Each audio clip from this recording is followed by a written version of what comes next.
Tina, y Ricardo Antunes. Me gustaría profundizar con ustedes la situación política del continente latinoamericano, el desarrollo del marxismo latinoamericano y las lecciones que nos puede enseñar en el desafío de la transición socialista. Muy bien, ambicioso, ambicioso. Un poquito. Una magnitud. Veremos qué reflexión podemos hacer sobre tantas cosas.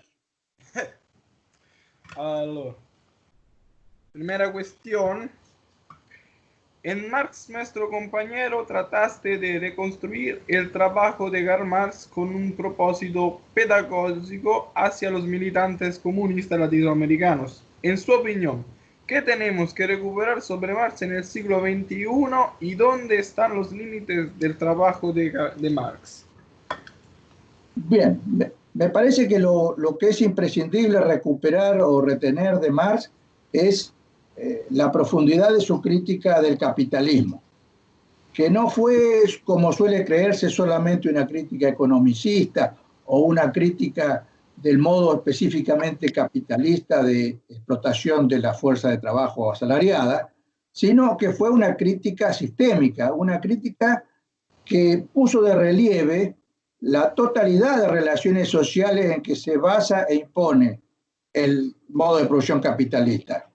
Y haciéndolo puso en evidencia que se trata de un metabolismo económico-social que permite y exige un incremento ilimitado de la producción y reproducción de mercancías, pero no como había sido siempre para satisfacer genuinas necesidades humanas, sino para la valorización del valor, para obtener ganancias que impulsen la reproducción ampliada del mismo capital. Marx advirtió, adelantándose a su tiempo, que este metabolismo capitalista se desarrollaba agotando las únicas fuentes reales de riqueza, que son el trabajo humano y la naturaleza.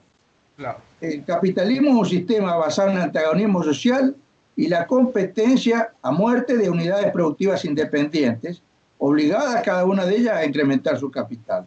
Es un sistema loco, decía Marx, porque pone al mundo patas para arriba. Todo lo que hombres y mujeres producen parece adquirir una vida propia que termina sometiendo y apropiándose de la vida de los hombres, convirtiéndolos en menos apéndices de un sistema alienado y alienante. Claro, yo creo que esa es la crítica. Es la lucha por una vida no alienada. Exactamente. Y que además, como parte de esa ruptura con la alienación, sea capaz de restablecer relaciones con la naturaleza que superen lo que algunos autores marxistas contemporáneos han llamado la grieta ecológica. Es decir, las relaciones de confrontación y ruptura entre la sociedad humana y la naturaleza, que evidentemente es un desequilibrio insostenible, como muestran las críticas actuales, ¿no es cierto? Precisamente la pandemia que estamos sufriendo a escala planetaria hoy nos recuerda una vez más que la irrefrenable producción y reproducción del capital solo beneficia una porción cada vez más ínfima de familias a costa de hundir en la miseria, la destrucción de los lazos comunitarios y la catástrofe ambiental a la inmensa mayoría de la humanidad. Muy importante es el análisis de la acumulación original como proceso de construcción del capitalismo. Efectivamente, Marx decía y tenía muy presente no solo lo que había ocurrido en Inglaterra, sino sobre todo lo que había ocurrido en África y en América Latina.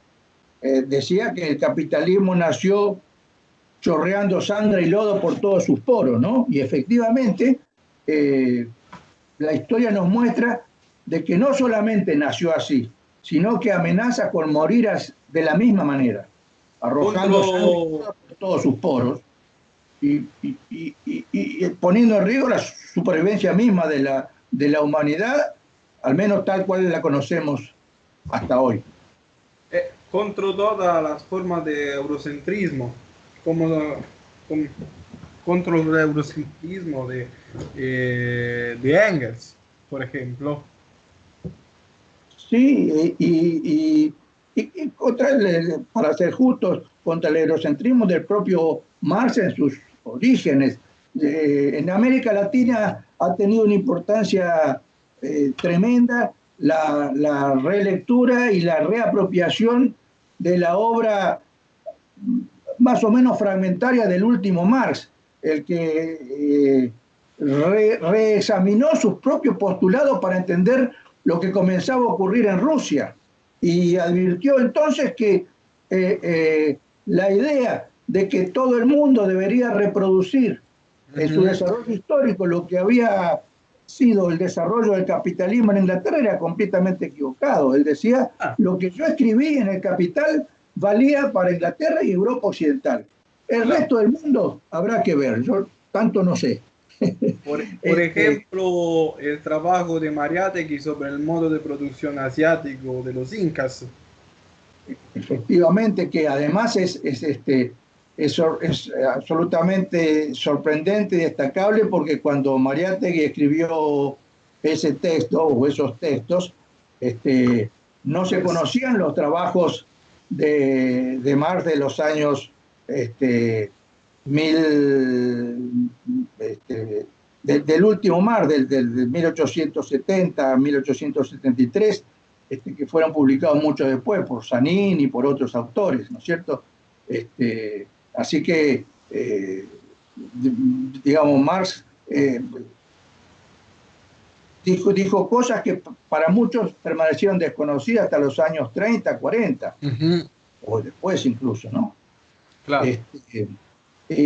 Precisamente, bueno, esto nos lleva de todas maneras entonces que la relación con Marx tiene que ser una relación de diálogo y no de adoración.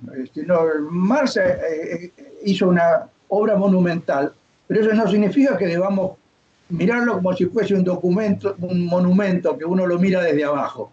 Es un compañero con el que uno puede seguir dialogando y dialogando incluso para aprender de sus propios errores, porque vos me preguntabas cuál es el límite o uno de los límites que nos podemos arriesgar a encontrar en la obra de Marx. Y yo creo que hay un límite claro, que es que a pesar de la agudeza de su crítica al capitalismo, no dejaba de ser un hombre de su tiempo, un hombre del siglo XIX, y estaba influenciado por fuertes elementos de la ideología del progreso. Y él entonces... Todas las formas de positivismo. Exactamente, y él creía de que el máximo desarrollo del capitalismo y de sus contradicciones generaba también el máximo de posibilidades para que otra clase ascendente, que podía ser el proletariado, en determinado momento hiciese la revolución.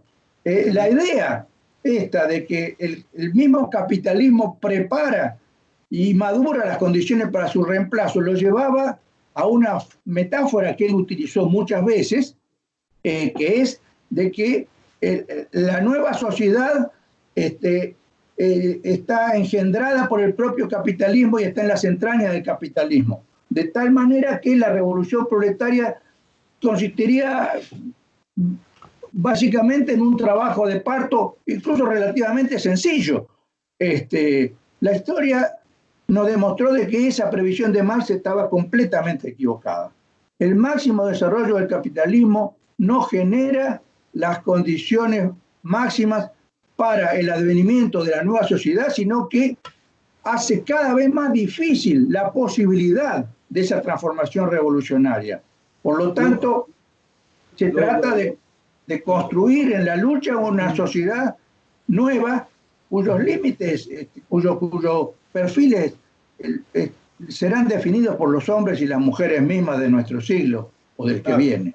Y la metafísica del proyecto es peligrosa. Creo que es la base de toda la concepción burguesa del mundo. Exactamente, es decir, en última instancia es también una forma de alienación, es perder de vista Claro. de que los hombres y las mujeres hacen su propia historia no como quisieran, pero no tampoco independientemente de lo que quieren y pueden. Y lo que dio lugar a demasiadas interpretaciones economicistas y oportunistas de los reformistas.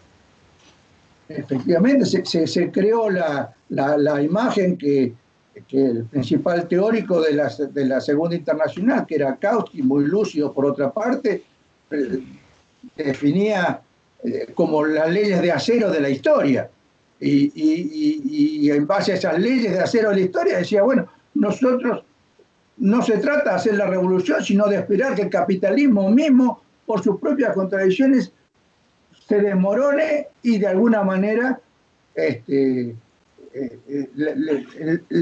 gobierno socialista se encuentre con la posibilidad de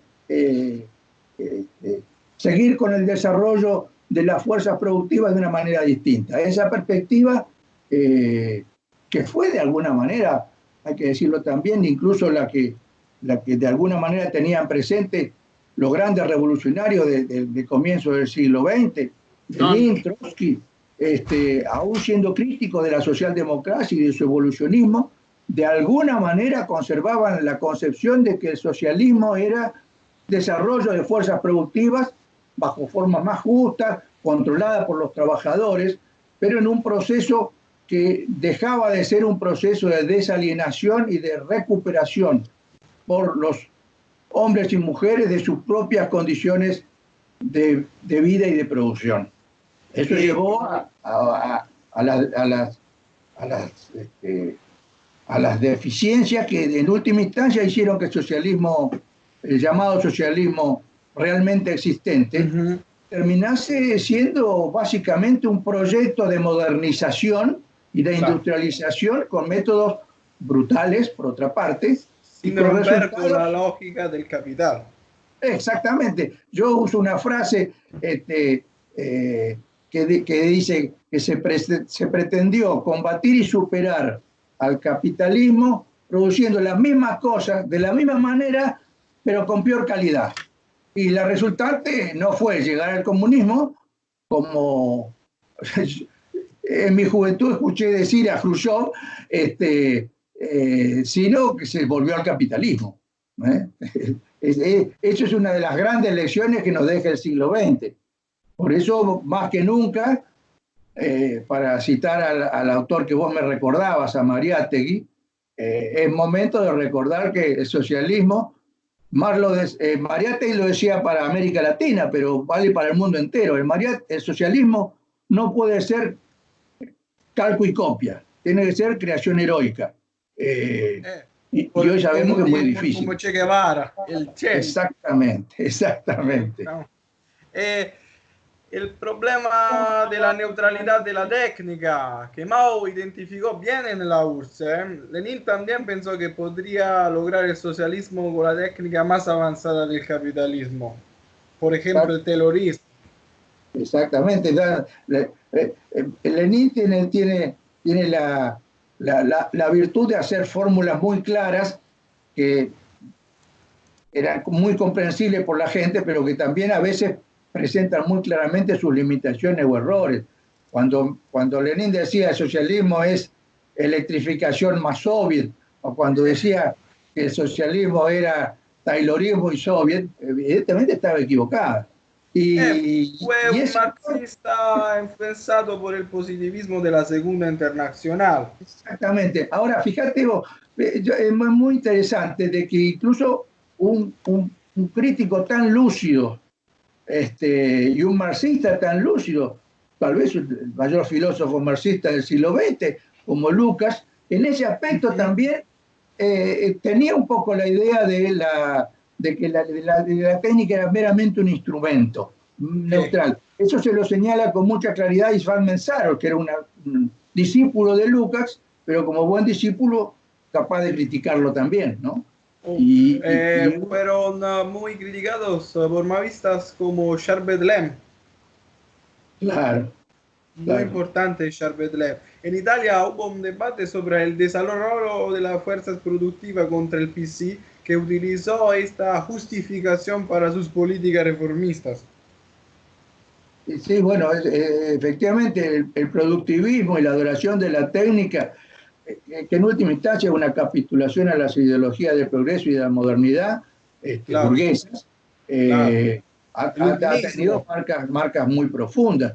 Eso es muy importante porque significa de que cuando hoy nos vemos obligados a repensar qué entendemos por socialismo, no podemos limitarnos a criticar solamente los aspectos represivos o liberticidas que tuvieron las experiencias que se hicieron a lo largo del siglo XX, sino que hay que repensar incluso qué entendemos por socialismo.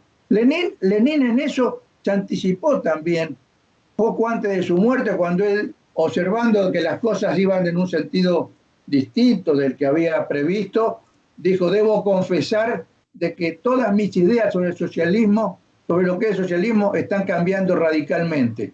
Desgraciadamente no tuvo tiempo de explicarnos bien en qué consistía esa reflexión en la que la realidad lo obligaba, pero nosotros no podemos evitar hacerlo. Por eso el socialismo no puede ser concebido solamente como el desarrollo de fuerzas productivas de otra manera, o claro. sino buscar otro camino para la reconstrucción de las relaciones humanas, ¿verdad? Claro, comprender cómo el capital abre nuevas formas de alienación y mejora del capital. Hoy toda nuestra vida es valorada. No hay área que escape a la lógica del intercambio mercantil. Exactamente, es decir, el capitalismo y el mecanismo ese de valorización del valor se termina apoderándose prácticamente del conjunto de la vida social. Comenzó el capitalismo con la manufactura y con la revolución industrial, subsumiendo, decía Marx, el trabajo, decía, apoderándose del trabajo humano, remodulándolo, dirigiéndolo, pero además reformulándolo radicalmente con la utilización de las máquinas, bueno, y hoy con la informática y todo lo demás, eso ha llegado a extremos increíbles. Pero el capitalismo fue mucho más de eso, no solo subsumió el trabajo y la fuerza de trabajo y la manera de trabajar, los objetivos del trabajo, subsumió todos los aspectos de la vida social, inclusive el consumo mismo pasó a ser un mecanismo de explotación y de alienación. Y hoy vivimos en un sistema capitalista que funciona en gran medida en base al endeudamiento continuo de la abrumadora mayoría de la población para que pueda mantenerse de alguna manera funcionando un sistema que si no, sus propias contradicciones terminarían derribándolo, ¿verdad? Entonces sí, efectivamente estamos en un momento límite, porque eso ha implicado también eh, eh, chocar con límites absolutos del desarrollo de la producción industrial y de la explotación de la naturaleza, que es otra de las limitaciones del análisis de Marx. Marx no previó, Marx creía que de alguna manera las posibilidades de expansión económica eran ilimitadas y que solo los limitaba las propias contradicciones de las relaciones de producción y no, hoy es evidente, eso también es una crítica muy fuerte de Mesaro, donde dice el desarrollo del capitalismo ha chocado con límites infranqueables. Uno de esos límites infranqueables son los límites que le pone la misma naturaleza. Y al chocar esto, nos ¿Crees conduce. que, crees que el capitalismo también puede adaptarse a este límite? Eh, eh, Creo que no. Sinceramente creo que no. Puede intentar modificaciones, puede intentar ajustes parciales, como el famoso capitalismo green, etcétera, etcétera. Uh Pero -huh. el problema está en que el, el capitalismo no puede prescindir de esa fuerza incontrolable que lo lleva a entender la reproducción solamente como una reproducción ampliada. Y cualquier traba a ese movimiento continuo de seguir aumentando la valorización del valor, es decir, acumulando capital, cualquier detención en ese proceso es como una persona que quiere andar en bicicleta, si se para, se cae. y no hay andadores para eso. Yo creo que eso es un límite absoluto, lo que implica la posibilidad de un derrumbe civilizatorio. ¿Eh? Yo no digo esto con la confianza ingenua que en algún momento pudimos tener los marxistas de que el capitalismo podía derrumbarse por sus propias contradicciones. Como Grossman, o Marx. Exactamente. En realidad es más certera la previsión de Rosa Luxemburgo, ¿no es cierto? Socialismo o barbarie. El capitalismo tal como está nos conduce a forma de barbarie y Mesaros decía socialismo, barbarie con suerte, porque incluso es posible que el futuro sea mucho peor que la barbarie, sea incluso la destrucción de las civilizaciones tal como las hemos conocido hasta ahora, ¿no es cierto? Estamos en ese punto límite.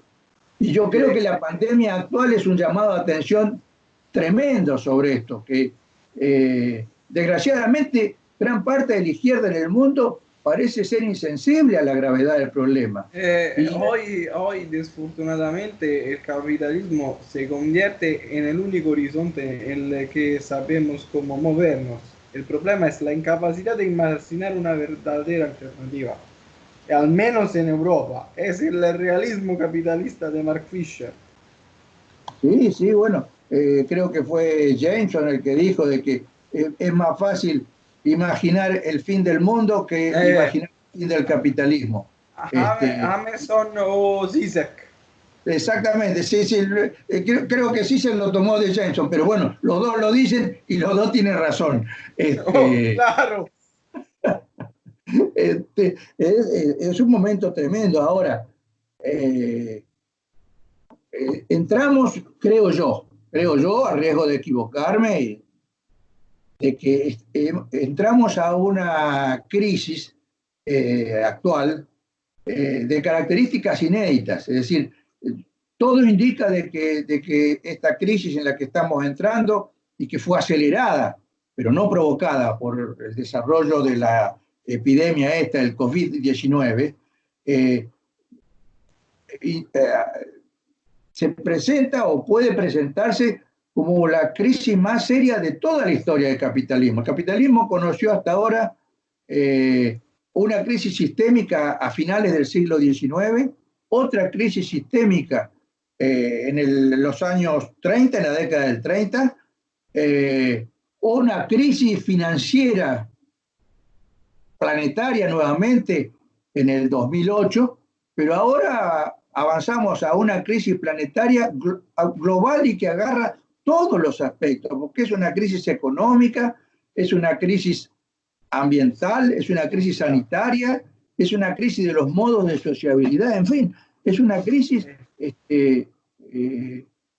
Yo leía en estos días una definición que me pareció interesante de un compañero belga contemporáneo, Tanuro se llama, que estudia las cuestiones del ambiente, justamente, y él decía, estamos entrando a la primera crisis del capitaloceno, característica del capitaloceno, es decir, que muestra que las relaciones entre estas formas sociales que hemos adoptado y la naturaleza ya son imposibles de manejar sin crisis que escapan a todo control, como son las epidemias a las que nos enfrentamos, ¿no es cierto? ¿Por qué es importante hacer un diagnóstico sin concesiones de la gravedad de la crisis?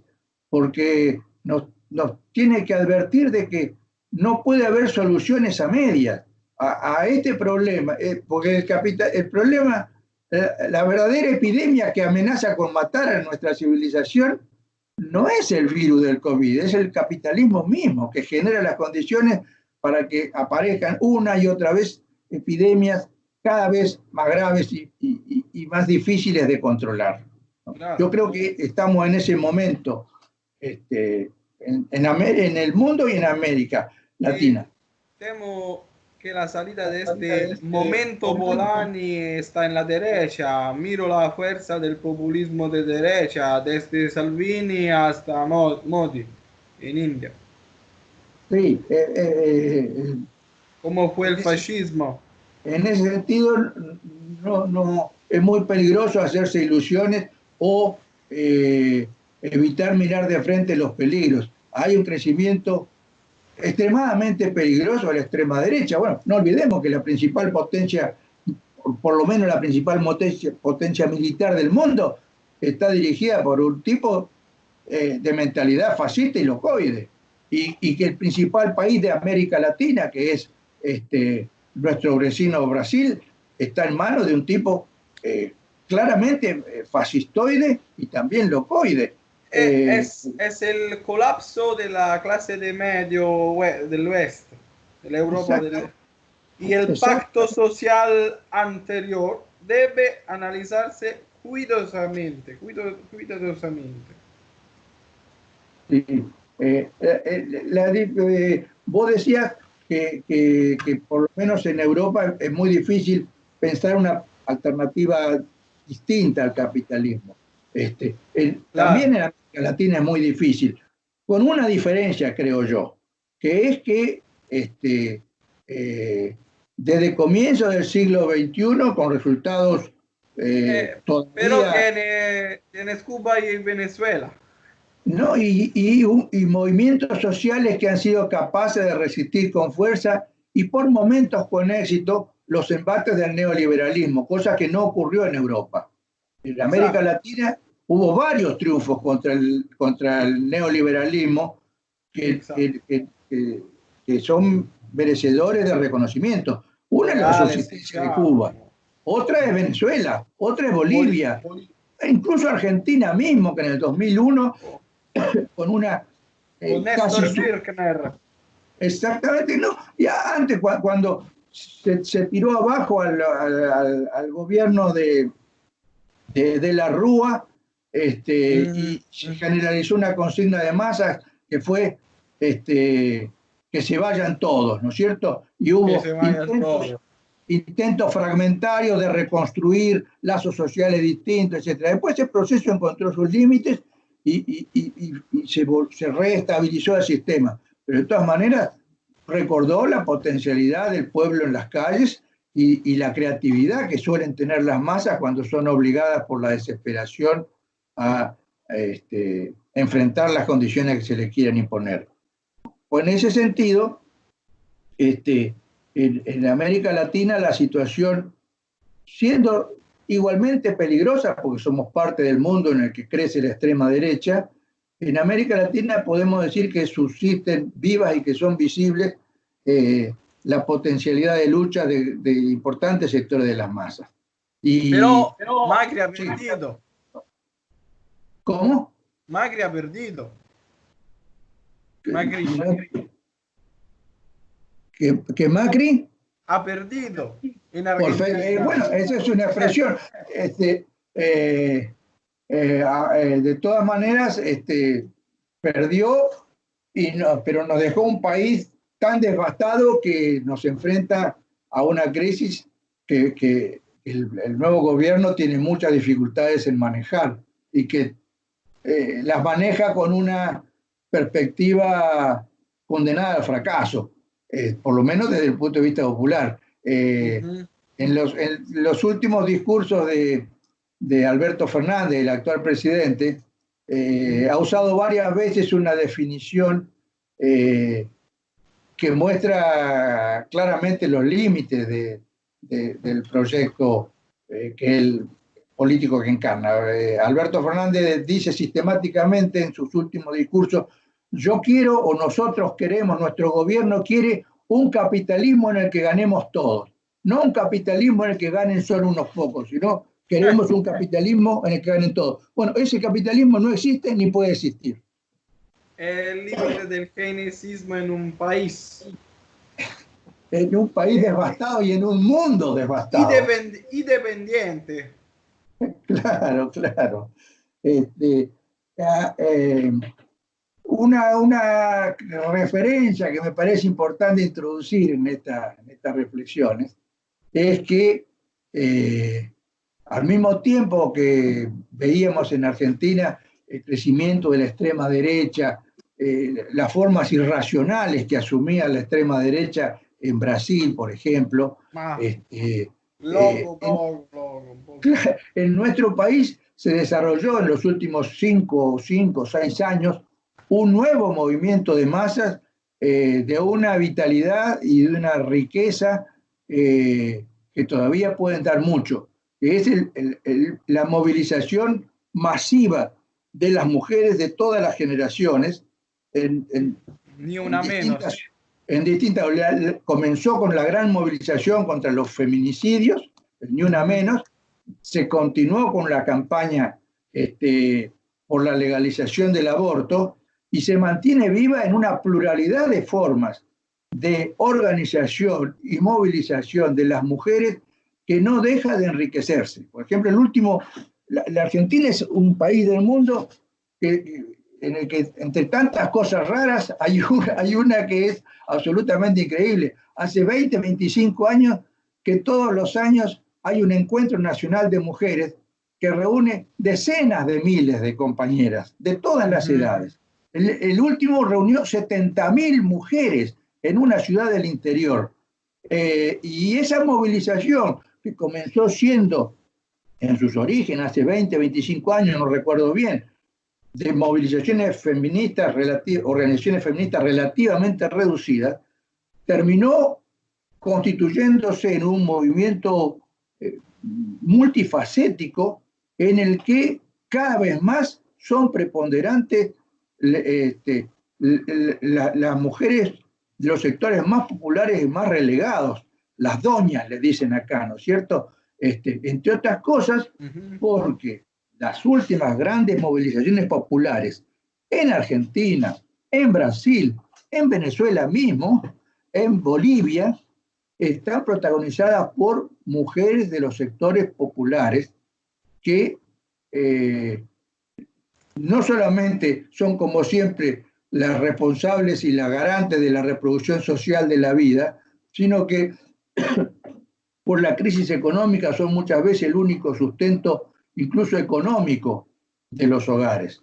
Entonces ese protagonismo y ese sufrimiento insoportable de las mujeres las ha convertido en protagonistas fundamentales en de este Bolivia, momento. recuerdo que algunos movimientos feministas no tomaron partidos con Morales durante el golpe. Grave error, en mi opinión. Gravísimo error. Ahora cabe señalarlo, por ejemplo, en Argentina hubo sectores muy importantes del movimiento feminista que criticaron esa capitulación. Que de todas maneras advierte sobre un problema. El hecho de que el feminismo sea hoy, a mi juicio, sin ninguna duda, por lo menos en Argentina, el movimiento de masas más fuerte y más dinámico, con claros elementos anticapitalistas, no autoriza a suponer que por sí solo un movimiento identitario sea capaz de transformar la totalidad de las relaciones sociales. El feminismo es una fuerza revolucionaria imprescindible, pero no puede convertirse en un proyecto puramente identitario. Es decir, es una fuerza imprescindible que nos recuerda que el socialismo será feminista o no será, que nos recuerda que una relación ecológica sana con la naturaleza solamente puede hacerse con la participación de las mujeres, que han cuidado siempre de las relaciones, son las responsables del cuidado de los hombres y también de la relación con la naturaleza, pero es una empresa que no pueden hacer las mujeres solas. Ningún sector social solo puede hacerlo. Hace falta... El movimiento obrero es necesario para unir estos movimientos, desde el feminista hasta el ambientalista, contra la inflación burguesa. Exactamente. Ahora, tenemos que tener muy presente la lección de la historia, que para que el movimiento obrero pueda hacer eso, el movimiento obrero mismo tiene que ser capaz de revolucionarse y superar los rasgos patriarcales que han sido un límite absoluto en el desarrollo del movimiento obrero a lo largo de todo el siglo XX y que aún hoy no terminan de sacudirse. por ejemplo, y que esta crisis también contribuye a mostrarlo.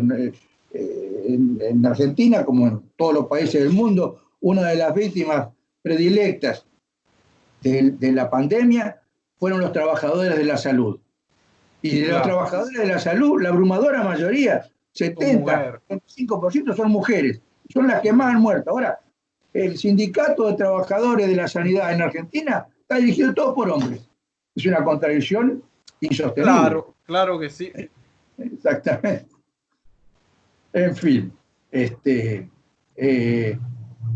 entonces la situación actual es muy compleja, no autoriza una mirada ingenua como algunos pensadores importantes, muy lúcidos por otra parte, pero que Como frente a la Zizek. magnitud de la pandemia se ilusionan con que terminada la crisis, el capitalismo que surgirá será más bueno, habrá recuperado la conciencia de que alguna intervención del Estado es necesaria, que hay que cuidar de la Por salud de todo el ejemplo, mundo. Piketty en Frank.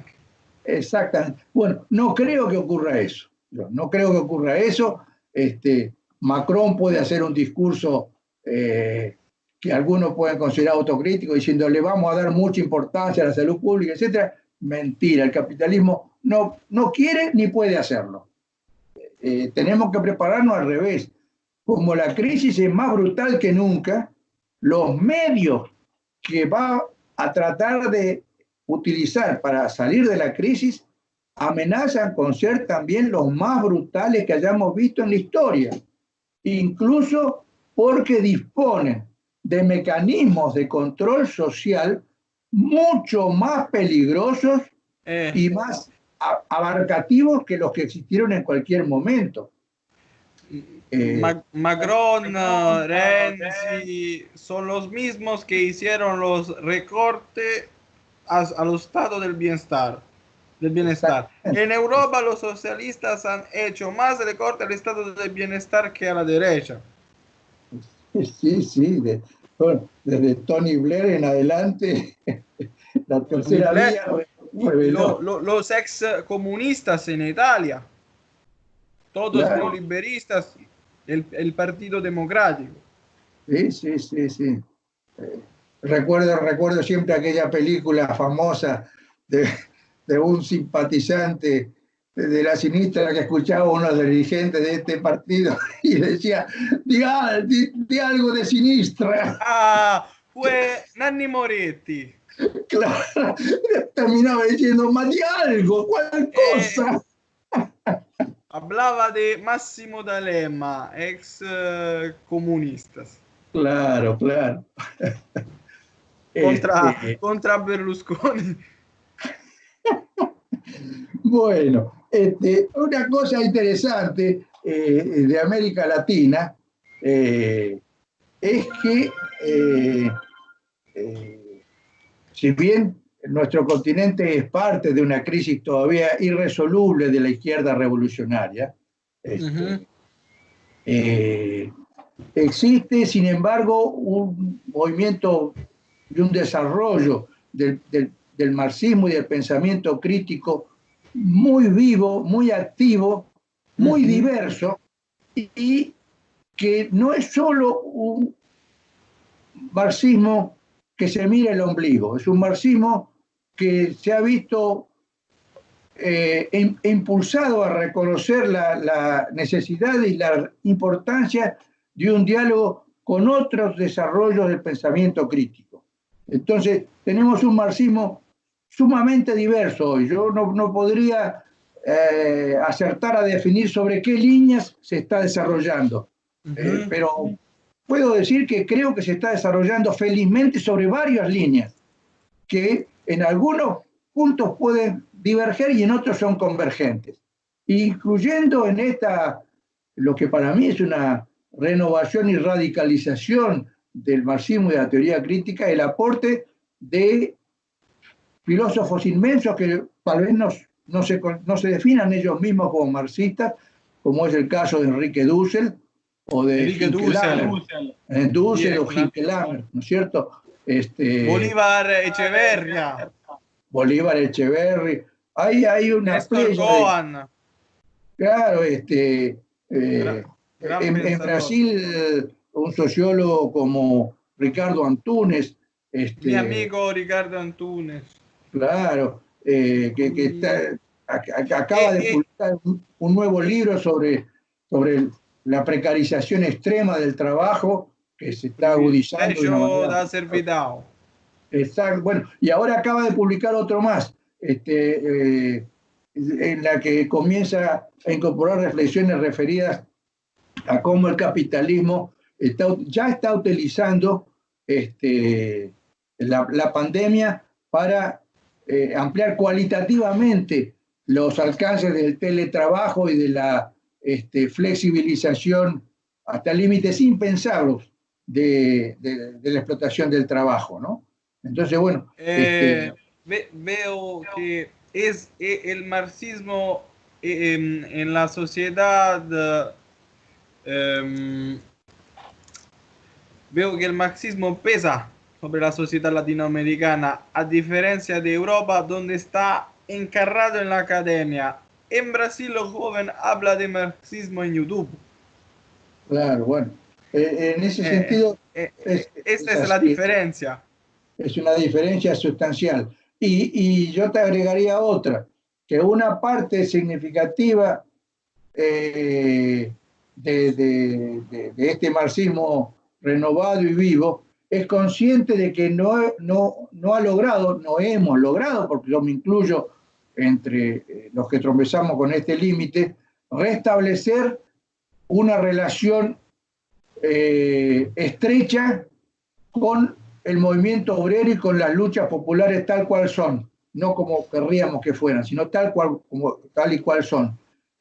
Pero la diferencia, tal vez, con el marxismo de otras latitudes, es que una parte significativa de los marxistas más representativos de nuestra América son conscientes de este problema, advierten que es un problema y tratan de resolverlo, buscando contribuir a que efectivamente las luchas de resistencia dejen de ser solo luchas de resistencia y se transformen en luchas portadoras de proyectos civilizatorios y productivos alternativos, ¿no? En esa batalla estamos, creo yo. De la práctica a la teoría y de la teoría a la práctica. Muestra cómo el marxismo no es inerte con respecto a la sociedad. Exactamente, que en realidad es lo que yo creo y es lo que traté de explicarle a los nuevos compañeros, a los militantes más jóvenes. Yo creo que esa es la verdadera concepción de Marx. Marx no fue un doctrinario que elaboró una teoría que a juicio de él marcaba cuál sería el desarrollo de la humanidad y a la cual debiera ajustarse el movimiento obrero. Marx, por el contrario, fue siempre muy respetuoso de la autonomía de las organizaciones obreras, incluso de las que él mismo había contribuido a fundar. En la primera internacional, Marx no pretendió nunca darle un programa acabado. Él decía, nosotros podemos contribuir a señalar algunos grandes parámetros de lo que tiene que ser una perspectiva anticapitalista, pero el futuro lo construirán los hombres y las mujeres que estén en condiciones de hacerlo porque se hayan sacado de encima la cadena del capitalismo, ¿verdad? Entonces, los aportes de Marx tienen que ser tomados siempre como hipótesis teóricas sujetas a la corrección.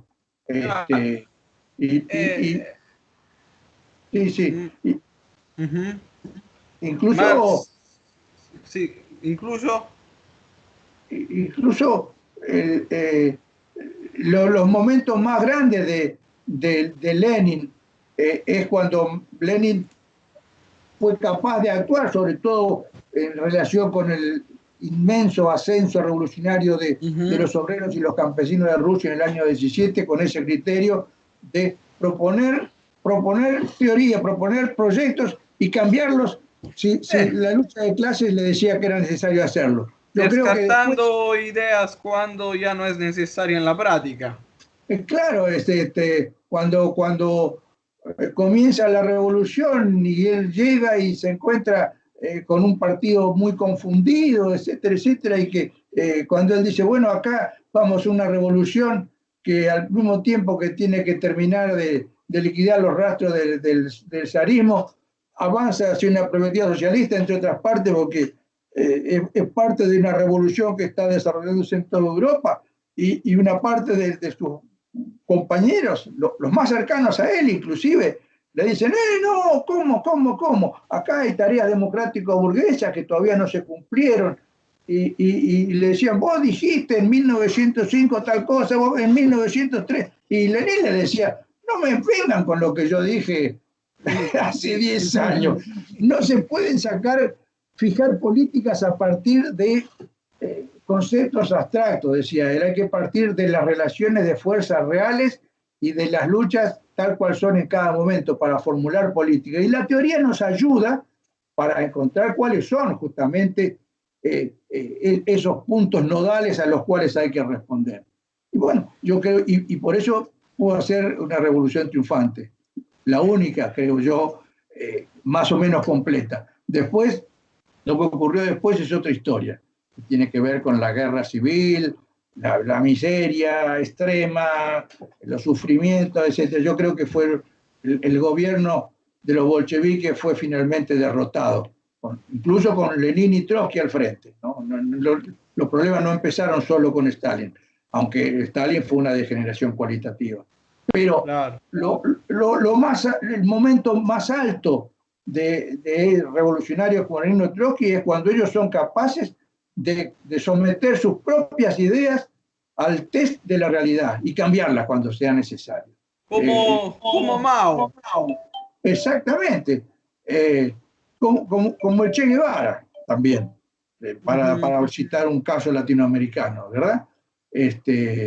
Desgraciadamente ese es un atributo que la burocratización del movimiento comunista en su momento hizo perder. El mérito parecía ser no cambiar nunca, cuando el verdadero mérito de un pensamiento revolucionario es la capacidad de revolucionarse a sí mismo todo el tiempo. Por ejemplo, los partidos estalinistas de América Latina, como el Partido Comunista de Argentina. ¿Sí? Por ejemplo, el Partido Comunista de Argentina se hizo tristemente famoso en su momento porque criticó con dureza y casi excomulgó Breje a Mariátegui. Y Perón. Bueno, sí, pero lo de Mariátegui es antológico porque Mariátegui había escrito esas magníficas tesis sobre ensayos sobre la realidad peruana. Claro, exactamente, y lo presentó en la primera conferencia de partidos comunistas de América Latina. Y los dirigentes del Partido Comunista Argentino, que eran un poco los encargados por la Comintern de controlar al resto de los partidos comunistas, dijeron... Fue italiano, fue un Thanos. Codovilla, Vittorio Codovilla. Yo tengo un pariente en Argentina, Buenos Aires. ¿Así? Como muchos Thanos. Claro, sí. No. Yo me acuerdo cuando comentábamos con Tony Infranca, éramos tan parecidos.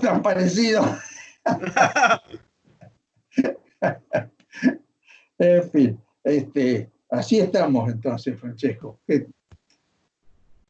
Allora, bueno, sigamos por temas, no por preguntas, si te parece bien. Dime tú. Allora, hablamos sobre el socialismo del siglo XXI. ¿Cuáles fueron los límites del llamado socialismo del siglo XXI que nos ha enseñado esta experiencia en la larga lucha por la transición al socialismo? Bueno,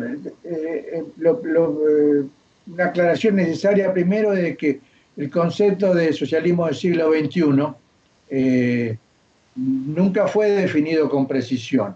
Eh, Chávez lo utilizó, después hubo un teórico que pretendió adueñarse del concepto y pretendió teorizar a partir de ello, que se llama Dietrich, porque en realidad escribió algunos libros sobre el socialismo del siglo XXI, pero en el caso de Chávez estaba lejos de ser una concepción teórica que pretendiese ser acabada o completa. No era de ninguna manera de eso. El mérito inmenso de Chávez es que, primero, él impulsó un proceso revolucionario, puso en marcha un proceso revolucionario radicalmente democrático, terminó con una estructura de una república oligárquica que existía en Venezuela, que era la Cuarta República, impulsó un proceso constituyente absolutamente democrático, con el sistema de las comunas. El sistema de las comunas. Y formuló se estableció una constitución, que es la que rige la Quinta República, que es indudablemente la más avanzada de toda nuestra América, con principio de revocabilidad, bueno, en fin, una absolutamente democrática. Pero el mérito inmenso de Chávez fue que una vez incluso comparado con Cuba. Claro, porque él incluso ahí introduce elementos como la revocabilidad de los mandatos, incluso incluye la existencia de lo que llama el desarrollo de un poder distinto, que es que además de poder ejecutivo, poder judicial y poder parlamentario, se desarrolle el organismo de poder popular, etcétera. Bueno, todo eso en determinado momento lo lleva en el marco de debates que se estaban desarrollando en toda América Latina y en el mundo, porque fueron en los congresos del Foro Social Mundial. Chávez revolucionó el mundo político latinoamericano cuando dijo: tenemos que llegar a la conclusión, hemos llegado a la conclusión de que ninguno de los problemas de nuestra América podrán ser resueltos en los límites del capitalismo. Por eso tenemos que construir un socialismo que sea el socialismo del siglo XXI. ¿Qué sentido tenía en Chávez esta formulación? Necesitamos construir un socialismo en nuestro siglo que responda a los problemas que hoy nos plantea el capitalismo y el imperialismo a nivel mundial, y que al mismo tiempo no repita los errores que se cometieron en procesos revolucionarios o en experiencias revolucionarias del siglo anterior. Y él identificaba fundamentalmente uno, que era la ausencia de libertades democráticas para el movimiento de masas. Y él decía: necesitamos un socialismo que admita el pluralismo y que solamente apoyándose en la movilización de las masas sea capaz de construir esa sociedad distinta, que por otra parte no puede ser concebida solamente en términos de una modificación de las relaciones de producción, sino de las relaciones de propiedad, sino que implica cambiar las relaciones de propiedad, pero también las formas y los mecanismos del trabajo, la división social jerárquica del trabajo, etc. Es notable que un militar como era Chávez de carrera se elevara en muy poco tiempo a un manejo y comprensión del marxismo muy sutiles. Chávez llegó a ser un conocedor bastante sutil de la obra de Gramsci y tuvo el desparpajo, claro, pero además tuvo el desparpajo tenía un programa semanal, hablaba durante 2-3 horas con la gente, y allí explicó, incluso lo llevó una vez a dialogar con él a Mesaros, ese volumen inmenso que se llama Más allá del capital, Beyond Capital de Mesaros. Es decir, era un marxista abierto a todo lo nuevo. Creo un bloque social antagónico con importantes palabras movilizadoras. Por tanto, utilizó bien el concepto de hegemonía de Gramsci. Trabajó en el concepto dual de guerra de movimiento y de posición. Exactamente, exactamente. Bueno, el proyecto de Chávez, cuando dijo, queremos construir un socialismo distinto, socialismo del siglo XXI, y para eso vamos a utilizar el aparato estatal que tenemos, que había sido democratizado por la Quinta República, y una transformación radical de las Fuerzas Armadas, pero Chávez nunca se engañó diciendo, ojo, que este Estado que tenemos, e incluso estas Fuerzas Armadas que tenemos, que nos tienen que ayudar para transitar hacia una sociedad distinta, siguen siendo un Estado capitalista.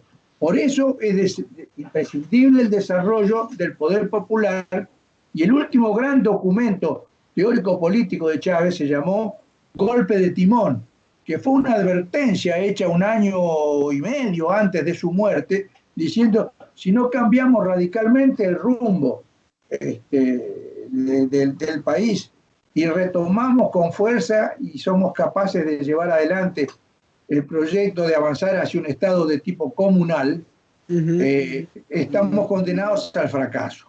Y no había ilusión sobre el socialismo como propiedad pública de los medios de producción. Claro, Revolución de los medios de producción, como en la China de la Revolución Cultural.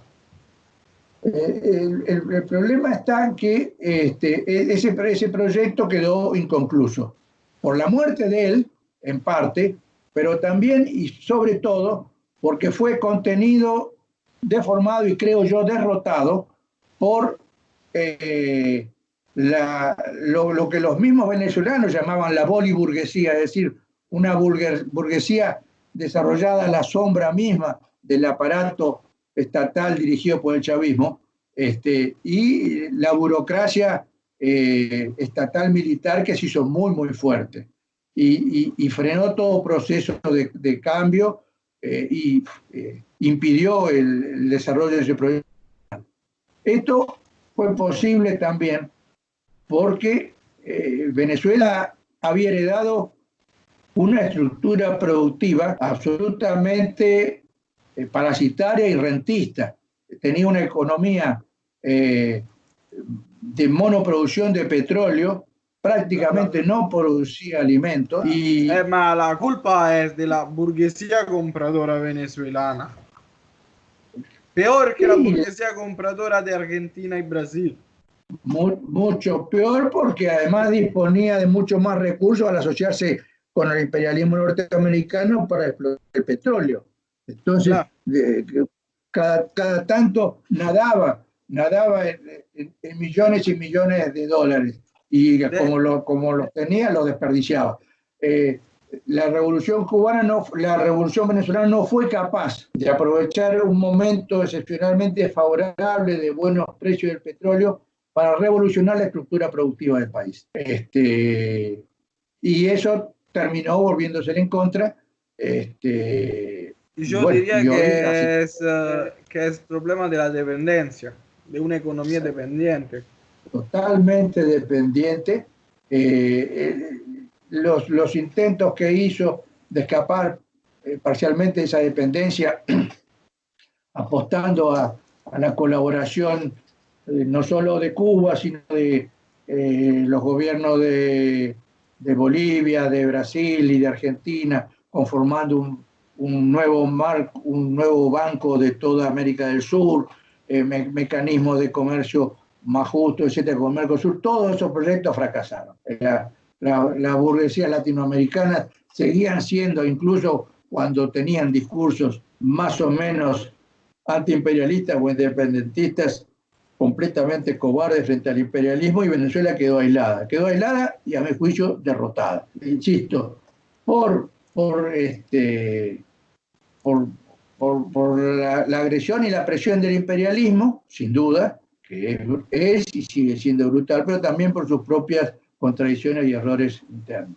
De todas maneras, no sé si conoces Tatuya TV. Son compañeros venezolanos que publican vídeos en YouTube. Muestran muy bien cómo el legado de Chávez aún vive en el país y los trabajadores y agricultores se movilizan para la revolución. Sí, bueno, dentro de Venezuela el movimiento de las comunas rurales es el movimiento más dinámico y más estructurado. Exacto. Eh, y ha sido capaz en los últimos meses de pararse con dignidad y firmeza frente al gobierno, porque son saboteados desde el gobierno mismo muchas veces estos proyectos este, comunales, ¿no es cierto? Pero bueno, se mantiene en pie. Ha sido más difícil y más complejo el proceso de que el movimiento obrero asumiese las tareas de autogestión o de control obrero en las empresas. Pesó más en general las viejas tradiciones, más las tradiciones sindicalistas, que se limitaban a la defensa del salario o de algunas condiciones de trabajo, pero no asumieron el desafío tremendo que implicaba tratar de modificar la estructura productiva del país. Pero bueno, de todas maneras la experiencia venezolana, a mi juicio, deja lecciones que son muy valiosas. La primera de todas, que no está de más recordarla, es de que demostró que si hay respaldo popular y si se es capaz de articular un horizonte emancipatorio de tipo socialista con las tradiciones de resistencia y luchas nacionales, en el caso de Venezuela, con las tradiciones independentistas de Bolívar, por ejemplo, se genera una fuerza muy difícil de derrotar. Algo que hicieron también a su manera los cubanos cuando fueron capaces de rescatar el legado de Martí para una perspectiva socialista y comunista. Esa combinación, esa O en capacidad. Nicaragua con Sandino. Exactamente, bueno, eso que en muchas partes de Latinoamérica las izquierdas no supimos hacer o lo hicimos con muchas dificultades, Chávez lo hizo magistralmente. Y bueno, y eso permitió de que a pesar de todas las dificultades, a pesar de la debilidad estructural de Venezuela haya sido capaz de resistir al imperialismo durante, yo creo que van ya como 20 años. No hay ningún otro país de Latinoamérica que haya sido capaz de reproducir eso, salvo Cuba. Por ejemplo, la experiencia o los intentos de sacudirse el yugo de los Estados Unidos, del gobierno de la Unidad Popular de Allende, duraron poco más de un año y medio, 2 años, y todos los otros procesos, los intentos de recuperación de la revolución boliviana en su momento fueron aplastados una y otra y otra y otra vez. Entonces, bueno, esa es una primera lección. Hay la posibilidad de poner de pie un movimiento popular emancipatorio con raíces sociales e históricas profundas, muy difícil de derrotar. Porque evidentemente en Venezuela han cambiado el sentido común de la gente. No crearon una clase media con el viejo sentido común. Sí, y además reconocieron, yo creo que un poco empíricamente, Ujú. que efectivamente surgían, digamos, que el antagonismo social asumía personificaciones distintas. No era solamente el obrero industrial clásico, sino que en Venezuela eran mucho más el, Pobre de los barrios. el pobretariado, como dice Ricardo Antunes, ¿no es cierto? Los pobres de los barrios, y dentro de los pobres de los barrios, con un rol particularmente significativo, las mujeres de los barrios. Acá Claro. hay un compañero argentino que estuvo varios años militando en Venezuela y escribió el año pasado un libro hermoso que se llama Las mujeres en la revolución bolivariana, que son casi exclusivamente reportajes a compañeras luchadoras sociales, campesinas, obreras, profesionales, etc. Un libro magnífico y emocionante que muestra eso. Ahora bien, por la negativa, el proceso venezolano nos demuestra, en primer lugar, de que es muy difícil avanzar en el desarrollo del socialismo si la revolución queda aislada. Y en Venezuela quedó aislada la revolución. En segundo lugar, nos recuerda de que si no se avanza en la revolución de las relaciones sociales y no solo de las relaciones de propiedad, si no se quiebra la división social jerárquica del trabajo, la revolución está condenada a perder. Venezuela nacionalizó gran parte del negocio petrolífero, pero el negocio petrolífero siguió siendo manejado como siempre y las consecuencias están a la vista. Corrupción, desvío de fondos, fuga de capitales, desmoronamiento de la producción, en fin, una crisis sin salida. Y no se crearon condiciones para reconstruir una economía productiva. Entonces, esa lección sigue siendo... La revolución de los medios de producción, con la subvisión de los técnicos a la política y la lucha contra la división social del trabajo. Esta es una lección muy importante de la Unión Soviética que analizó muy bien Sharp Lem en la lucha de clases en la Unión Soviética. Bueno, y la otra parte es de que Venezuela nos recuerda una vez más lo que tendríamos que haber aprendido ya de la experiencia de la Unión Soviética y la mayor parte de las experiencias del llamado socialismo real, que es la estatización no puede ser confundida con socialización, son cosas sustancialmente distintas. No solo son cosas distintas, sino que la estatización, que es una medida que puede ser necesaria y hasta imprescindible, puede terminar transformándose exactamente en el opuesto y convertirse en una forma nueva e imprevista de explotación de trabajo asalariado y de alienación. Entonces, y que esa forma imprevista de explotación y alienación genera las condiciones de surgimiento de una capa social privilegiada que tal vez no alcance a ser una clase autónoma, pero que sí es un burguesía de partido. Exactamente, la burguesía roja, como le decían. En Venezuela también lo llamaban la boliburguesía o también lo llamaban la burguesía roja rojita, porque se pintaba por fuera de roja, que si se la cortaba era amarilla. En fin, en la transición el riesgo de la democracia se transforma en una fuerza social y política autónoma es inmenso. Y eso solo puede combatirse con un recurso sistemático al desarrollo de la organización y politización y pluralismo socialista desde abajo. Esa es otra gran lección que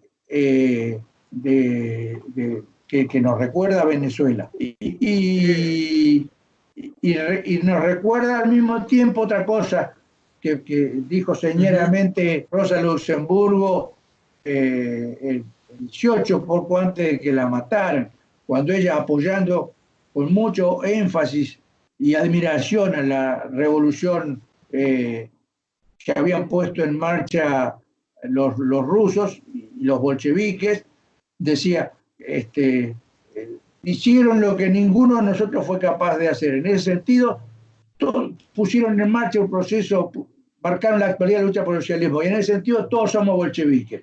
Sin embargo, decía Rosa, y ese sin embargo tiene una importancia inmensa, sin embargo, yo creo que se equivocan porque le quitan importancia a garantizar la subsistencia de mecanismos de discusión y de debate político democrático en el seno de los mismos obreros. No se trata de discutir... Non debe confundirse y unirse con el Estado. Esto fue confirmado por Althusser. Si el partido quiere ser democrático, no debe convertirse en el partido del Estado. Exactamente. El partido pasó a ser un partido-Estado y dejó de ser entonces una fuerza revolucionaria. Y Rosa Luxemburgo decía, la importancia de esto es decisiva, porque si no, parecería que a veces Lenin y Trotsky actúan como si la llave del socialismo la tuvieran ellos en el bolsillo.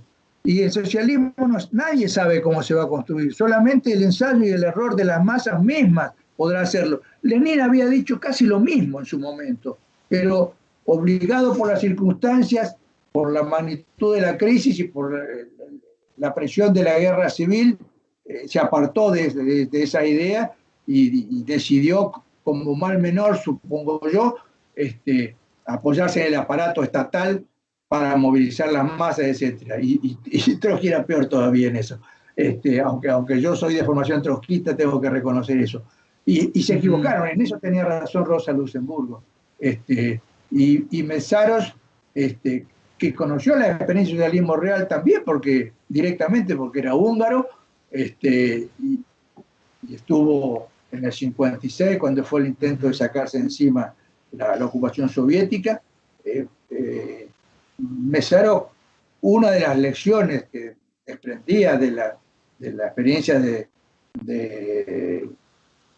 esos países era que el pluralismo socialista era absolutamente imprescindible. Solamente a través de la polémica, la crítica y la autocrítica era posible avanzar en un proceso que es un camino que debe abrirse, no es un camino que ya está marcado y que solamente hay que limitarse a seguirlo. No sabemos exactamente cómo va a ser esa sociedad sin clase que queremos construir. Y solamente se va a construir si los hombres y mujeres son capaces de aportar su capacidad, su creatividad y lo que quieran. Porque el socialismo será lo que la gente quiera que sea. Si le queremos imponer un modelo social que inventan nuestras cabezas, estamos condenados a fracasar. Yo creo que esas son las lecciones más importantes del socialismo del siglo XX y también del primer fallido intento de socialismo del siglo XXI, que todavía puede dar sorpresa. La revolución como acto de democracia absoluta, como dice Álvaro García Linero. Exactamente. Aunque... Y otra cosa, la concepción de la dictadura del proletariado, que no tiene nada de violento, también cambia.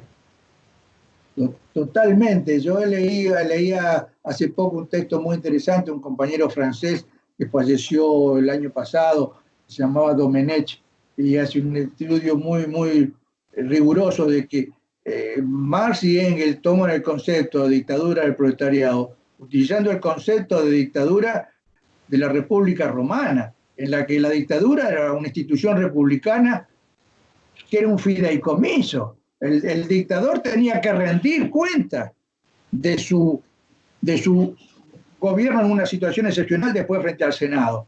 Y la concepción de dictadura del proletariado inicial de Marx y Engels era esa. Frente a situaciones excepcionales son necesarias medidas excepcionales de gobierno, pero son para rendir cuentas a la mayoría de la población y deben ser medidas de urgencia para combatir a los enemigos de la revolución y no para imponerle normas a la inmensa mayoría de la población. En eso los bolcheviques se equivocaron, entre otras cosas se equivocaron porque confundieron al campesinado ruso como si fuera una masa de pequeños propietarios, a pesar de que Marx les había advertido en sus últimos trabajos de que el campesinado ruso no era un proletariado de pequeños propietarios, porque subsistía la tradición de la comuna rural de la y las tierras eran de propiedad comunal. Y esa tradición los bolcheviques la menospreciaron. Lenin menos que Trotsky, pero Lenin también, casi hasta el final de sus días, consideraba que el campesinado era una inmensa masa pequeño burguesa y no advertía que en ese elemento de colectivismo subsistía una potencialidad revolucionaria que había existe la posibilidad de alcanzar el socialismo desde el modo de producción asiático y no desde el capitalismo, que es un producto occidental, no mundial. Claro, Marx decía, bueno, Marx llegó el último texto que escribió Marx fue, lo firma junto con Engels, pero lo escribió Marx, fue el último prólogo a la edición del Manifiesto Comunista en Rusia, ¿no? Que fue escrito 2 años antes de la muerte de Marx. Y Marx introduce ahí dos o tres frases que son absolutamente antológicas y que es incomprensible que hayan sido casi ignoradas por los mismos revolucionarios rusos.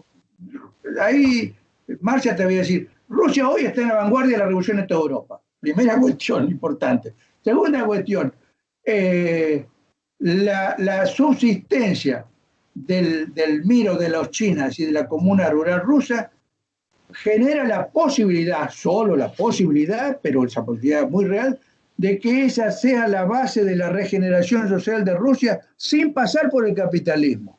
Fíjense qué pronóstico más herético, ¿no es cierto? Decían, después eso será condición de que no sea destruido antes de que eso ocurra y de que pueda empalmar con las revoluciones en el resto de Europa. Ahora bien, eso fue olvidado. Después todo, el comunismo es también una recuperación de ciertos elementos del comunismo primitivo. Exactamente, exactamente. Eh, alguna vez Marx hizo una frase medio críptica que decía, el comunismo es el sueño de una cosa que ya se tuvo, ¿no es cierto? De alguna manera, aludiendo a ese hecho que en la prehistoria de la humanidad hay un elemento de comunidad y de colectivismo que se fue perdiendo y que será necesario recuperar para que la humanidad vuelva a ser una humanidad que no sea solamente productora de mercancías, ¿no es cierto? Bueno, entonces la experiencia, la experiencia de los socialismos del siglo XX nos dice en primer lugar, de que la transición al socialismo no está garantizada por la expropiación de la burguesía y los terratenientes. Es un paso necesario, pero para nada asegura la transición al socialismo, ni siquiera asegura que sean irreversibles las conquistas parciales que se puedan lograr en cuanto a desarrollo económico, trabajo garantizado, etcétera, etcétera. Todo eso siempre se puede volver atrás y se volvió atrás. La segunda cuestión es de que la democracia proletaria no es un adorno para los países ricos. Si los obreros y los campesinos, y sobre todo los obreros y los campesinos más pobres y que se sienten más marginados, no son capaces ni tienen posibilidades de protestar, de patalear y de exigir que se enderece el rumbo, el coche va a marchar en una dirección equivocada. En ese sentido, la dictadura del proletariado, concebida como dictadura del partido, fue tal vez el error teórico más grave de la Tercera Internacional. Porque la lucha de clases continúa incluso después de la victoria de la revolución. Creo que entiendes mi formación maoísta. Entiendo. Incluso Lenin en su momento dijo cosas muy certeras sobre eso cuando discutiendo incluso creo que era contra Trotsky, pero no solo contra Trotsky, cuando había una discusión si los obreros en Rusia necesitaban tener sindicatos autónomos. Y Trotsky había dicho, no, uno decía que los sindicatos tienen que pasar a ser parte del Estado, y otro decía tienen que pasar a ser dirigidos directamente por el partido. Y Lenin dijo... Era por la libertad sindical. Y Lenin dijo, sí, estamos en un Estado obrero, pero con dos características que no nos podemos olvidar. Una, es un Estado obrero en un país cuya inmensa mayoría de la población es campesina. Y en segundo lugar, es un Estado obrero burocratizado. Entonces, es necesario que las masas conserven la posibilidad de tener organismos para defender sus intereses. Eso sido más sencillo si el partido no se hubiese fusionado con el Estado. Pero ya en Admite ese la momento, existencia de la lucha de clase en la Unión Soviética. pero claro, bueno, desgraciadamente en eso, en el año 1921-1922, cuando fue la gran crisis y la revolución, ellos se equivocaron el rumbo, corrigieron algo de los errores económicos del comunismo de guerra, pero agravaron los errores políticos de reforzar la dictadura del partido. Y eso terminó transformándose en una dictadura de la burocracia, incluso dentro del partido, contra otros sectores del partido. Bueno, y eso derivó hacia fines de la década en el gran giro y el estalinismo. Claro, Me parece a claro. mí. En fin, es una lucha llena de errores, de tropiezos, pero también de heroísmo, ¿no es cierto? Que hay que ser Bueno, capaz de recotar. otra pregunta, otra pregunta. ¿Qué opina del concepto de gente de Ernesto Laclau para la construcción de un bloque social antagónico y del uso que hizo del pensamiento de Gramsci, muy importante por el populismo de izquierda? Claro. Bueno, yo creo de que hay una, este, con- hay una desnaturalización del pensamiento de Gramsci por parte de la CLO, hecho con mucha inteligencia, con sofisticación teórica, eh, pero transforma, en primer lugar, el concepto de hegemonía, le asigna un carácter puramente ideológico, cultural, y el concepto de hegemonía en Gramsci era un concepto de hegemonía política. Este, eh, eh, Gramsci no fue solamente un teórico de las superestructuras en general, fue un teórico revolucionario comunista.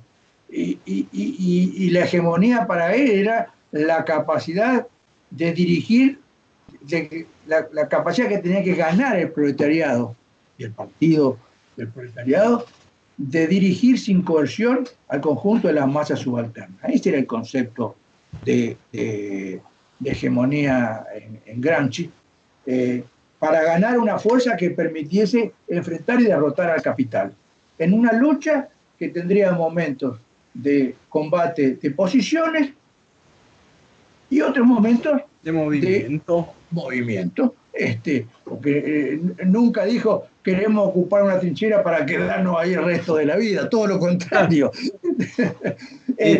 Ahora bien, Linera habla de movimiento Lenin y movimiento Gramsci. claro, claro. A mi juicio, Linera ahí recae un poco en una concepción estadocéntrica. No advierte todo la magnitud y las contradicciones de lo que él llama movimiento Lenin. Y las consecuencias las vimos después, en la derrota sin lucha que sufrieron, ¿no? Es decir, sería muy interesante conocer, lamentablemente no ha dicho casi nada sobre eso en el último tiempo, Linera, aunque está acá.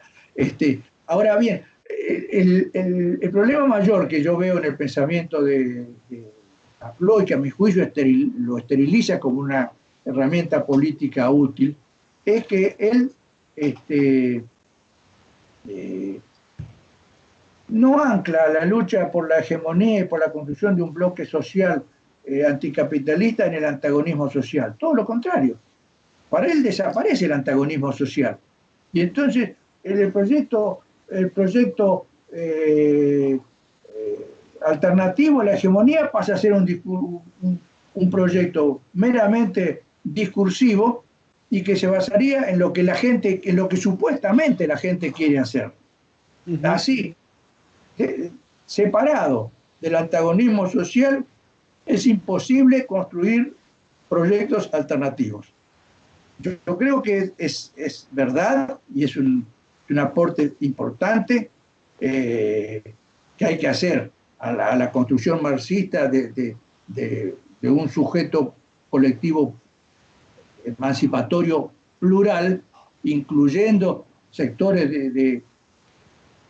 de lo que Gramsci llamaba otros grupos o sectores o fracciones de clase subalterna, que en América Latina son inmensas por otra parte, y que incluye en el caso de América Latina también los pueblos originarios y los aportes que pueden hacer, etcétera. Bueno, hay que construir un sujeto revolucionario que sea multifacético e incluso plural, a condición de no renunciar al antagonismo social. Si se renuncia al antagonismo social, si se renuncia a identificar cuáles son las personificaciones concretas y materiales que asume el capital y la opresión del capitalismo, bueno, no hay lucha anticapitalista. La historia demostró rápidamente que era así. El fin lamentable del gobierno de Syriza, el rol lamentable de Podemos en España hoy, el movimiento 5 Stelle en Italia.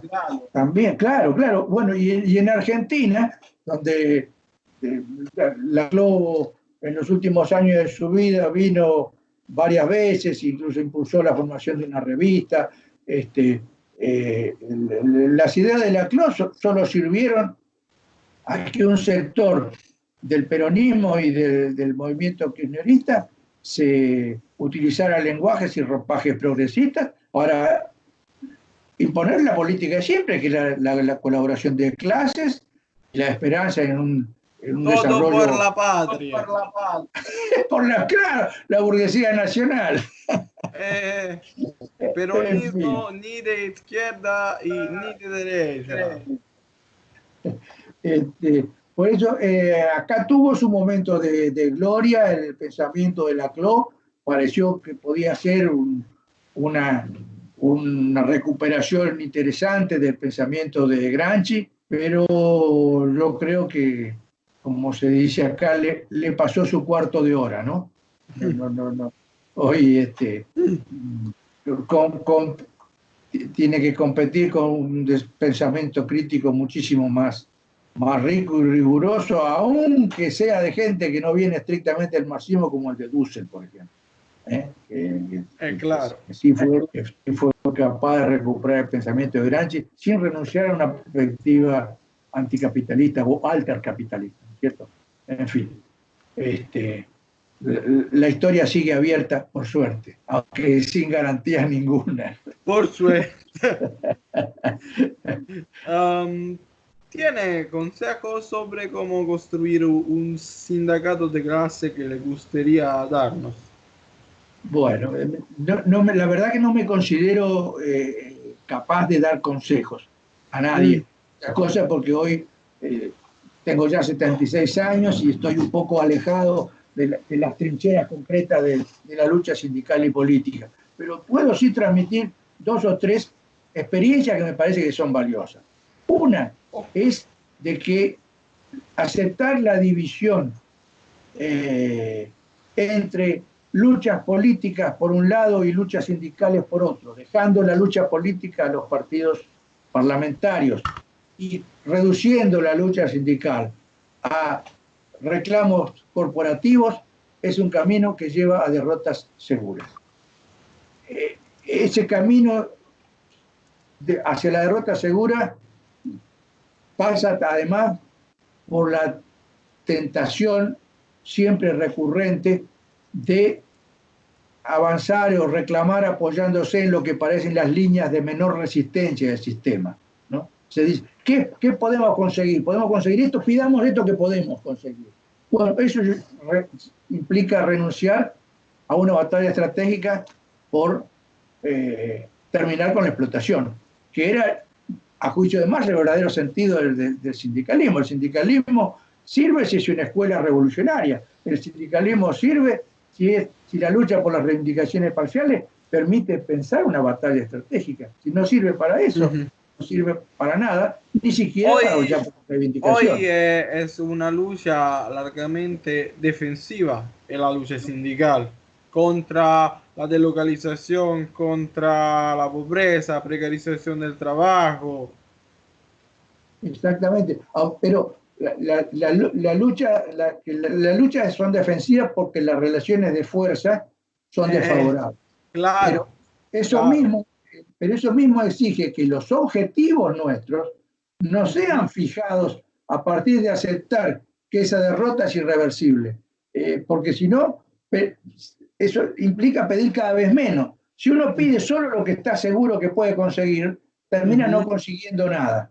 Entonces, la lucha contra la deslocalización, efectivamente hay que darla, pero hay que ser consciente de que no estamos enfrentando no solo un proyecto, sino un modelo, una forma de ser del capitalismo globalizado. Si la lucha no se hace teniendo presente que los momentos defensivos no están separados de los objetivos ofensivos por ninguna muralla china, estamos perdidos. Por lo menos esa es mi experiencia. Con el argumento de pelear por lo que se puede conseguir, lo que se logró en Argentina, por ejemplo, fue que pasasen casi todos los proyectos neoliberales. El Por desguace de ejemplo, las empresas. la recuperación de las empresas en Argentina. Exactamente, exactamente. En Italia hubo espacio en los años 60 y 70, gracias a una parte radical y antisoviética del Partido Socialista Italiano, un debate sobre la democracia y la autogestión de los trabajadores, por ejemplo con Vittorio Foa y Raniero Panzieri. Panzieri fue el padre del pensamiento operaísta. Y un debate sobre la democracia y la autogestión de los trabajadores. Aquí el control de los trabajadores podría ser la solución al problema de la delocalización. Sí, la condición siempre es de que uno no, no se fije en eso como un objetivo en sí mismo. Harvey dice en varios trabajos de una manera muy lúcida, cualquier terreno de lucha y cualquier reivindicación parcial puede ser parte de un proceso de transformación revolucionaria, a condición de que no se limite a sí mismo.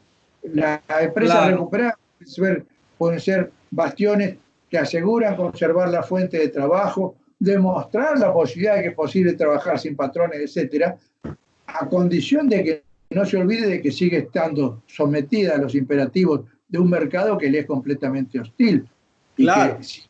Entonces, ese es el verdadero desafío. Entonces, esa es una lección que hay que tener presente. La otra lección es que el sindicalismo de clase no puede dejar de buscar una relación cada vez más estrecha y simbiótica con la inmensa mayoría de los trabajadores que comienzan a estar excluidos de la producción formal. Hay una inmensa masa de trabajadores informales o flexibilizados o de trabajadores de tiempo parcial o directamente excluidos de la actividad productiva, que son la inmensa masa del pobretariado. Si los sindicatos no son capaces de tender un puente para que esa fuerza social se transforme en una fuerza que ayude al desarrollo de las luchas obreras y populares, está perdido y limitado. Y eso también significa ampliar el marco de los objetivos del movimiento obrero de las reivindicaciones estrictamente corporativas y asumir reivindicaciones que van más allá, como ser, por ejemplo, las reivindicaciones ambientales. En Argentina en nuestra América, en esta etapa del capitalismo que trabaja con los mecanismos de desposesión que analizó Harvey, que como nunca se vuelve a recurrir a los mecanismos de la acumulación primitiva. Si el sindicalismo no es capaz de adoptar una posición que recoja esas reivindicaciones y las integre, termina transformándose paradójica y tristemente en un instrumento de los mismos intereses de la multinacional. En Argentina vimos cosas espantosas. Como en Alemania. El modelo alemán o de Japón. Acá hubo provincias en que las movilizaciones populares sostenidas terminaron logrando la proscripción de la megaminería, provincias como en Chubut, hay varias, pero La la lucha lucha más contra el extractivismo en claro, Argentina. contra el extractivismo en el caso de Chubut era sobre todo de oro, de minas que ya estaban instaladas, minas canadienses. Bueno, la movilización fue tan importante que se logró prohibir la actividad y cada tanto intentan imponerla y hasta ahora el pueblo ha logrado resistirlo. Ahora, la fuerza del choque contra las movilizaciones, contra el extractivismo, para vergüenza del movimiento obrero, fueron los obreros de la construcción, organizados como patotas por la burocracia sindical, para pegarle a la gente con el argumento de que con eso perdían su fuente de trabajo. Eso es una cosa monstruosa, Claro. que hay que buscar por todas las formas evitar. Y la tercera y última reflexión que yo me atrevo a compartir con quienes insistan, como es necesario insistir en la construcción de un sindicalismo de clase, es que el sindicalismo de clase necesariamente tiene que estar basado en la más profunda democracia obrera y en el recurso sistemático a formas asamblearias. Las burocracias sindicales inexorablemente tienden a convertirse en fuerzas hostiles al movimiento obrero, aunque estén dentro de las organizaciones obreras. El caso de Argentina es absolutamente emblemático en ese sentido, porque el movimiento obrero argentino fue de los más organizados y combativos del mundo, con formas de organización absolutamente excepcionales, fruto de una combinación de circunstancias que no viene al caso acá analizar, pero el movimiento obrero argentino tenía en su base una estructura que se llamaban los cuerpos de delegados y las comisiones internas, es decir, organismos obreros instalados en el centro mismo de los aparatos productivos, con autonomía, que eran capaces de controlar las condiciones de trabajo, el trato de la patronal hacia los obreros, etcétera. En fin, eran una bomba de tiempo colocada en el corazón mismo del capitalismo. Y eso desarrolló un movimiento obrero con capacidad de resistencia comunal. En Argentina las huelgas generales tenían características y se mantenían y se repetían cuando ya en todo el mundo habían desaparecido. Incluso hoy, en Argentina, cuando hay una huelga general, es una huelga general. No se mueve nada. Eso que ya no existe en ningún lugar del mundo, todavía existe acá. Sin embargo, a pesar de esa fuerza del movimiento obrero, la burocracia sindical se estructuró como una fuerza social y económica tan poderosa y con lazos tan estrechos con el Estado y con la burguesía, que es un organismo absolutamente hostil al movimiento obrero. Tan hostil que fue colaborador activo de la dictadura militar. Tan hostil que denunciaba sistemáticamente a los activistas obreros, que los hacía asesinar. En fin, entonces hay un foso de sangre entre el movimiento obrero contra el RP y los montoneros. Claro, y eso cuando terminó la dictadura y ya no se podía matar a los activistas, la burocracia lo que hacía era sistemáticamente identificaba quiénes podían ser activistas y le avisaba a la patronal para que los echara antes de que pudieran postularse y para conseguir inmunidad como delegados sindicales, etcétera, etcétera. Una lucha tremenda. Bueno, y la consecuencia es que hoy, en la mayoría de los grandes sindicatos argentinos, las direcciones sindicales existentes son direcciones que ganaron elecciones hace 30 o 35 años y que nunca más volvió a haber elecciones democráticas. Son siempre elecciones fraudulentas, con listas únicas, en las que son proscriptos los opositores, etcétera, etcétera. En fin, eso es para insistir en que la lucha por el clasismo es indisoluble de la lucha por la democracia obrera. No son consejos, sino experiencias.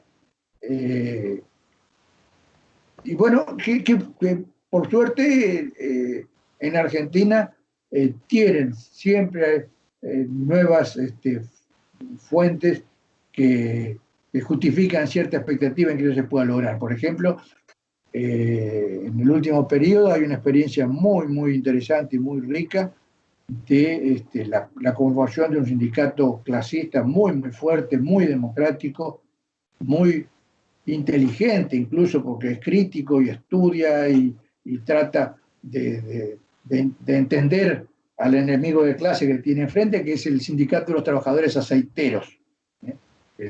Los trabajadores aceiteros en Argentina son muy, muy importantes, porque no se trata solo de la producción de aceite comercial, de aceite de oliva, sino que se trata sobre todo de la producción del aceite de soja, que es un producto de exportación de primer orden. Entonces ese sindicato, además de ser muy numeroso, tiene mucha fuerza económica, sus luchas Sus vínculos con el capital internacional. Claro, y puede pegar con fuerza. Entonces, que se haya logrado conformar un sindicato de clase entre los aceiteros es muy, muy importante.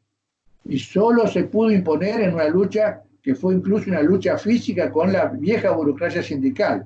Es decir, no basta con ganar asambleas. Además de ganar asambleas, hay que ser capaz a veces de defender lo que se resolvió en la asamblea a los cadenazos, como se dice acá. Es decir, en fin. Hicimos una visión general que respondió a casi todas las preguntas. Quería terminar pidiéndole una breve reflexión sobre qué base deberíamos reconstruirse un partido, una forma de organización política capaz de responder a los desafíos del siglo XXI.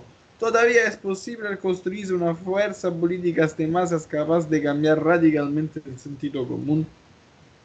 Bueno, empezando por la última parte de la pregunta, creo que en el caso de nuestro país, por lo menos, el desarrollo impetuoso de un movimiento de masas de las mujeres anticapitalistas demuestra que sí es posible el desarrollo de movimientos de masas que puedan comenzar a cambiar el sentido común.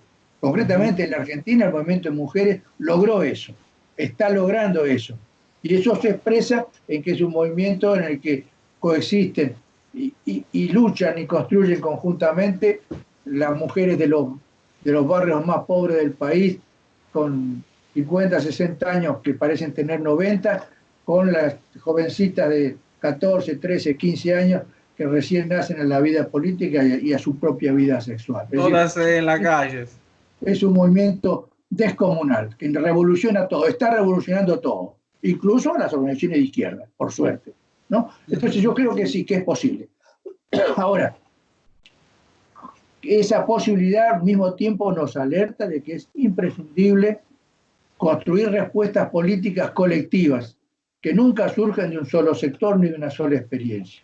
En ese sentido, el horizonte comunista tiene que reconstruirse como una hipótesis abierta a nuevos desarrollos y a nuevos sujetos. El sujeto tiene que ser, el sujeto social emancipatorio incluye necesaria y obligatoriamente al movimiento obrero más o menos clásico, con sus diversas formas, pero debe ser concebido como un sujeto polivariado, porque es polivariado, es decir, asume muchas formas la explotación y la opresión del capital.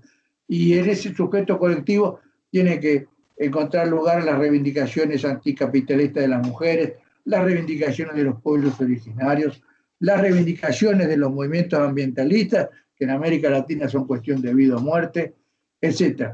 Es decir, es una construcción colectiva que exige la coexistencia constructiva incluso de opiniones distintas, que sean capaces de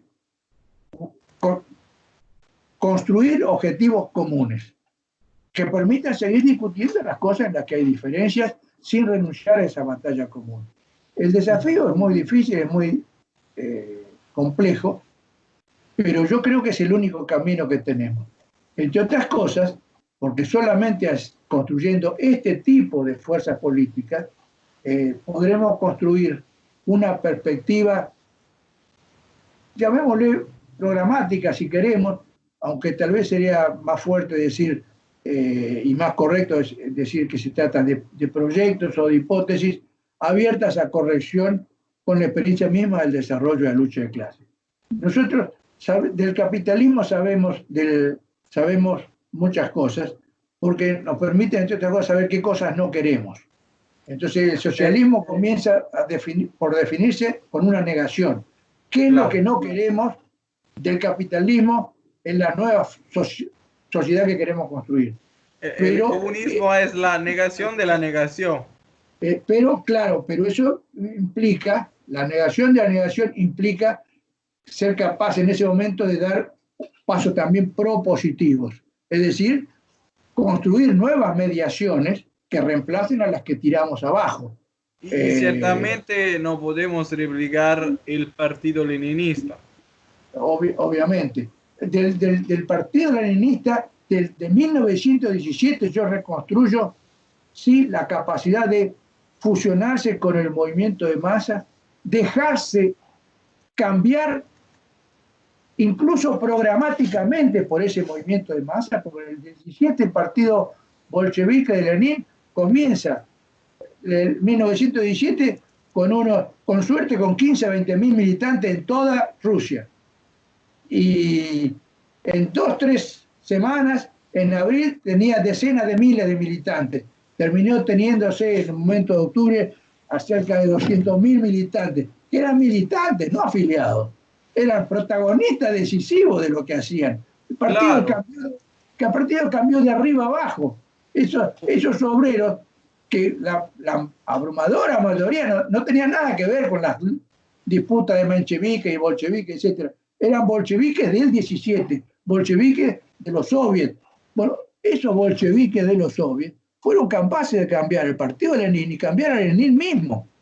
Estaban conectados con el movimiento, porque totalmente. Estos nuevos patrones de organización política deben surgir de las luchas. De las luchas y de la experiencia y de la corrección y del choque de opiniones. Porque el partido bolchevique 17, si algo que tenía era que era lo opuesto de un partido monolítico. Lenin no se aburrió de perder votaciones en el Comité Central, las perdía, que la mayoría las perdía. Por suerte ganó algunas de las más importantes, pero siempre quedaba las tesis de abril.